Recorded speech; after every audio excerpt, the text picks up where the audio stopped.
G'day, wrestling mates, and happy 2025. Hope you all had a great start to the year. Mine hasn't been the best start.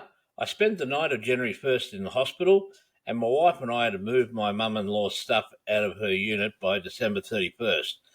We also had previously booked a trip to Sydney between Christmas and New Year for 2 and a bit days. That was to see my brother and my elderly mum.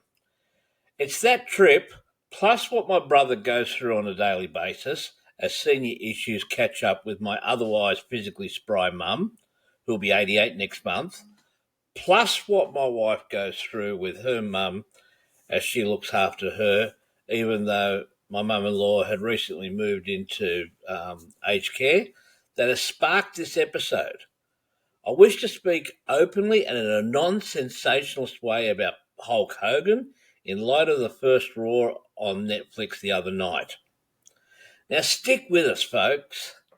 All will become clear as we go along.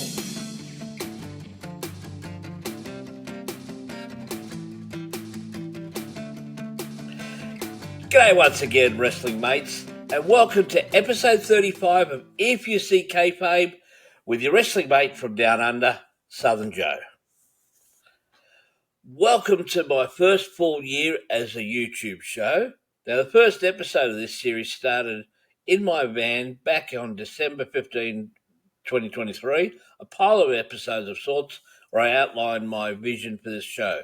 The first real show was when I had a virtual background and did an Aussie update under the original title, The Southern Joe Wrestling Show. Now, I love the new title of If You See Kayfabe, and some other folk like that title for the show as well. I wish for this show to grow more and more. I was the most proud of the interviews that I did last year. I started off by interviewing Chris Pisarek, the founder of NCW in northern Lismore, which is in northern New South Wales, about 7 hours drive north of Sydney. I then had a few spot interviews at Starcast in Ballarat in country Victoria, including Aussie wrestlers Jab, Erica Reed, and Sid Parker, who was the Jurassic Punk, along with a special meet and greet with Mr. Bret Hart. Now, Mr. Hart, you're very gracious, but I'd love to sit down for a recorded chat where you could set mine and others' minds at ease as to theories of the Montreal screw job being an elaborate work. I've also interviewed my wrestling mate, Ken the Dazzler Dunlop, twice now. Once as a half do-over and half cover of uncovered ground, because I previously interviewed Ken when I was the Aussie correspondent for the UK show Falling Through the Ropes. Now, the second time was only recently, as we together reviewed the Miss McMahon series on Netflix. By the way, more about Raw on Netflix soon. One of my proudest moments came when I managed to procure an interview with Justin Race. Now, Justin is the only son of wrestling legend Harley Race. Please check out that episode. I really loved that. And most recently, I interviewed the escape artist, Matty Wild, a magician turned wrestler. Or is it the other way around? I don't know. Either way, on the eve of his Alpha Pro Cup match with Dangerous Pete Morgan, I got the exclusive that that particular match was going to be a tables match, which Matty won. Now, my goal this year is to get more high-profile interviews and more interviews in general. I want to increase the audience, of course, and I'm going to level up the aesthetics, which will mainly see a 4K camera being procured later on. Now, just a quick word about Raw's debut on Netflix. I know the WWE did the razzle-dazzle, and there was more sizzle than sausage, but they did what they thought would impress an international audience and their new mates at Netflix. I thought the camera work for the in-ring stuff was very shaky at times. The chopping and changing of scenes, especially during the Reigns-Sikoa match, was particularly unsettling. There was heaps of chatter online about a lack of in-ring action, but that argument goes back a long time these days. It's a long time thing. It was predictable that the WWE would trot out as many stars as they could fit in for this debut, but not shut out the current stars.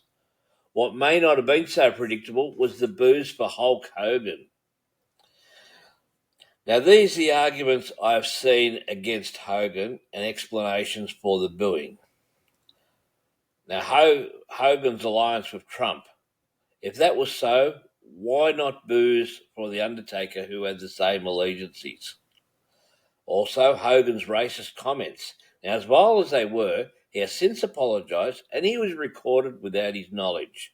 It doesn't excuse the remarks because they were bad, but he would probably have watched his P's and Q's more if he knew that he was being taped. Now, this happened over a decade ago, and I don't know if it's happened since. I believe now it's time to let this one go. Also, Hogan's skill set. It is said that Hogan didn't do a whole heap of moves to get over, and he didn't need to. It was his charisma at that time in history that got him over. He was believable as the larger-than-life superhero who could vanquish the even larger supervillains that mostly outsized him. Now, most wrestlers have a certain set of moves that they get known by.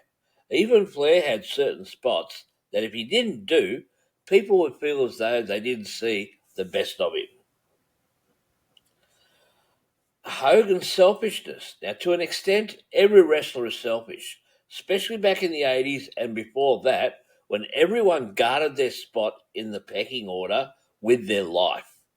Now, but if the stories about Hogan's famous, "that doesn't work for me, brother," attitudes were true, I hope he is doing what he can to make amends while he still can make amends. Now, this brings me to the final point, as the most salient point, and it ties in with what my brother goes through daily with our mum and what my wife is starting to go through more and more with her mum. Many people simply call Hogan a liar because of the stories he seems to tell now. All the stuff about Metallica to Mickey Rourke to Simon Cowell and many others. Now, while it's a distinct possibility he's just a liar, I'm also worried that senior issues are settling in for him. I would love to do an interview with Hogan, and I know the chances are very slim, but I would give him a fair go like I would anyone else. I also worry that those around him aren't looking after him well enough so he doesn't get into trouble by saying things that are obviously aren't right and make him look either stupid or just a liar. Main event time coming up right after this. Many people want to make sure they get proper WWE merch. Now, there are two ways this can be done, and I'll show them to you now. Now, see here, firstly, you can type in WWE in your search bar, go to the shop link, just like it shows in this demonstration. Or, in this demonstration, use this code and go directly into the shop itself. Yes, it helps the channel. Please use the code and help a wrestling mate. So the overriding theme here is families connected through wrestling. Now, I would love to see your beginnings in becoming a wrestling fan in the comments section below. So who in your family got you started? Was it a cool uncle or a cool aunt? A sibling or a cousin? A close family friend? Or was it a parent? For me, it was my dad, God bless his soul. My earliest memory was back in the early 70s when the best Aussie and overseas wrestlers would wrestle on our TV every Saturday and every Sunday on the Nine Network here in Australia at noon at each one of those days. Those were the days when the business was well protected. It was so well protected that years later I found out that my dad actually did some small-time pro wrestling in England under the nickname The Sandbag. Yet he never broke kayfabe with me. Because I was very young, the only live show I went to was a spot show at the Blacktown Civic Centre here in Sydney, which was near where we lived. My mum actually came along because she wanted to see the midget wrestlers. Now, please, no judgment here. It was at that time the midgets were a comic act that entertained many people over the years, and their dedication was as intense as any other worker. Other than that, I only saw live wrestling when they would come out for exhibition matches at shopping centres, or shopping malls, as our friends in the USA would call them. My love for wrestling never waned from that time on. When the WWF hit the big time on Network 10 from WrestleMania onwards, I discovered the Apter mags, and I also forgot that my brother, who's 10 years younger than me, used to watch tapes with me and dabbled in the mags as well. We also became friends briefly with a super fan who owned a shop in Sydney and could get us tapes of stuff we could only read about. My brother reminded me about those memories when he also recently watched the McMahon series on Netflix. As I said, please populate the comment section with your memories of which family member or members got you into wrestling. I'm looking forward to see what you guys have to say. Till next time, this is your wrestling mate from down under, Southern Joe, and I'm saying hooroo.